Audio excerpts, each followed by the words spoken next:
দৃষ্টান্ত স্থাপন করে দেওয়া মীর মাহফুজুর রহমান মুগ্ধ। আমি তার বড় ভাই মীর মাহমুদুর রহমান মুগ্ধ, এবং আমার পাশে আছে আমার ছোট ভাই মুগ্ধর আপন জমন ভাই মীর মাহবুবুর রহমান মুগ্ধ।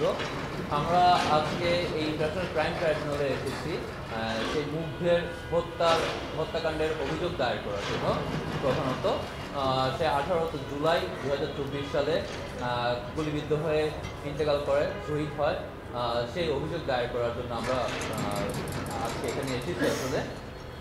তো অল্প কিছু কথা বলে দিচ্ছি, তারপরে আমি সরাসরি আমাদের অভিযোগের ব্যাপারে চলে যাই।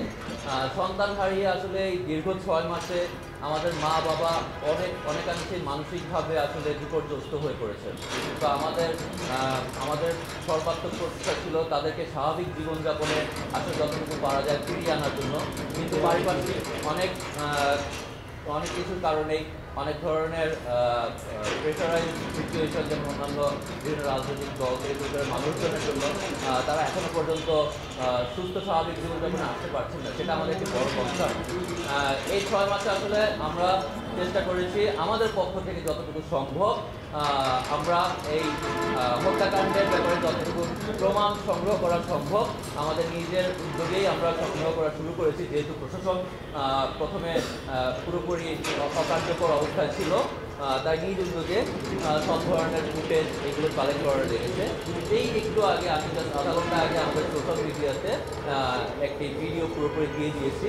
সেই ভিডিওতে পুরোপুরি উল্লেখ আছে যে পুরো ঘটনার একবারে পরিপূর্ণ ভিডিও ফুটেজ আছে। তো যেখানে ভিডিও ফুটেজ আছে তারপরের কাজটুকু তো অ্যাটলিস্ট আমরা এই সরকারের কাছ থেকে আশা করতে পারি। যেখানে এই ফুটেজ কালেক্ট করা আমাদের দায়িত্ব ছিল না, প্রশাসনেরই ছিল, কিন্তু তারপরেও আমরা নিজেদের ব্যক্তি উদ্যোগে করেছি। কিন্তু এখন আমরা তো এটুকু আশা করতে পারি যে ফরেন্সিকের মাধ্যমে তারা এই চেহারাগুলো ক্লিয়ার করে একজন একজন করে নিয়ে এসে এর ন্যায় বিচার পাওয়া না। আমাদের মুখ্য উদ্দেশ্য শুধুমাত্র ন্যায় বিচার পাওয়া। আর এর সাথে আমরা আরও কিছু কথা বলতে চাই। আপনারা যদি চান আমি ভিডিওটা এখন প্লে করতে পারি, অরিজিনাল ভিডিও আপনারা দেখতে পারেন এবং আমি বর্ণনা করতে পারি। ঠিক আছে, এখন অভিযোগের বিষয়ে আসি। আমরা অভিযোগ করেছি বেসিক্যালি তার পুরো ঘটনাতে দিয়ে যে আমরা তার হত্যাকাণ্ডের জন্য অভিযোগ দায়ের করে যাচ্ছি। ট্রাইব্যুনালে চিফ প্রসিকিউটর তাজুল ইসলাম সাহেবের সাথে আমাদের কথা হয়েছেন এবং তিনিও সে ব্যাপারে একেবারে সম্মত হয়েছেন যে আমরা এখন কোনো নাম আমরা দেইনি, আমরা কোনো নাম না দিয়ে আমরা অভিযোগ দায়ের করে গিয়েছি। তারা সেটি তদন্ত করবেন এবং তদন্ত সাপেক্ষে প্রমাণাদি সহ যে নামগুলো আসবে প্রকৃতভাবে যে আসলে করেছে একজন ক্রোনোলজিক্যাল অর্ডারে, যে তাকে কে লিথাল উইপন বা জীবনঘাতী প্রাণনাশী অস্ত্র ব্যবহার করার অনুমতি দিয়েছে, এভাবে আসলে একজন একজন করে আসা উচিত এবং তার প্রমাণ সহ আসা উচিত।